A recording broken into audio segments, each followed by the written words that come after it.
Bonjour monsieur. Bonjour. Alors on vous rencontre, vous êtes le représentant départemental du Front National. On vous rencontre aujourd'hui en plein cœur de l'élection présidentielle. Quel est votre état d'esprit? Nous sommes très enthousiastes actuellement. Nous allons d'ailleurs recevoir dans la région à Nice ce soir Marine Le Pen pour un grand meeting. Donc nous sommes très enthousiastes et la campagne bat son plein sur le terrain avec le tractage, affiches, voilà. Alors pour autant les sondages dans les derniers jours là ne vous sont pas favorables. Comment vous réagissez? Les sondages.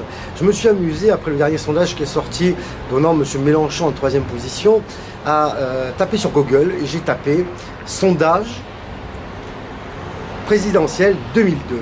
Et je suis tombé sur le site de l'Ipsos.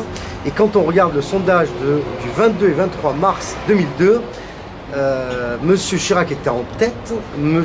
Jospin en 2e position. En 3, ce n'était pas M. Le Pen, c'était Arlette Laguillet. Et en 4e position, Jean-Marie Le Pen.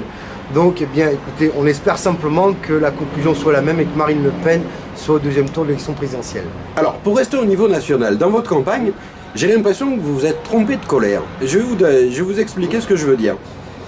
Il y a eu récemment une affaire de la viande halal. Vous l'avez, le Front National, largement relayé. Pour autant, le problème, vous avez oublié de rappeler que si ce type d'abattage existait, c'était pour que les industriels fassent des économies et augmentent leurs profits. Mais vous avez surtout oublié que le problème n'était pas de savoir si la viande était halal ou pas, mais bien comment on faisait pour la mettre tous les jours dans notre assiette. Oui, alors il y a ce problème-là, mais ça, Marine Le Pen a déjà démarré sa campagne depuis plusieurs mois et a parlé du pouvoir d'achat. Il a déjà évoqué plusieurs pistes, et notamment l'augmentation de 200 € d'un salaire jusqu'à 1,4 fois le SMIC. Et concernant la viande halal, il faut être clair, nous devons savoir ce que nous mangeons. Ça, c'est clair. Pour une bonne raison, c'est que sur la viande halal, il faut le savoir qu'il y a une taxe qui est payée. Et quand vous achetez de la viande qui a été tuée de façon halal, vous payez une taxe qui va à la communauté, notamment pour les mosquées. Et ça, bien évidemment, ce n'est pas tolérable dans un pays qui se dit laïque. Il y a aussi un problème concernant la viande halal, c'est aussi le problème des animaux. Il faut savoir que certains animaux mettent jusqu'à 12 minutes pour mourir. Vous pouvez voir, vous êtes souvent sur Internet, vous êtes vous-même un site Internet, vous pouvez voir que c'est totalement terrible ce qui est vécu par les animaux dans les abattoirs.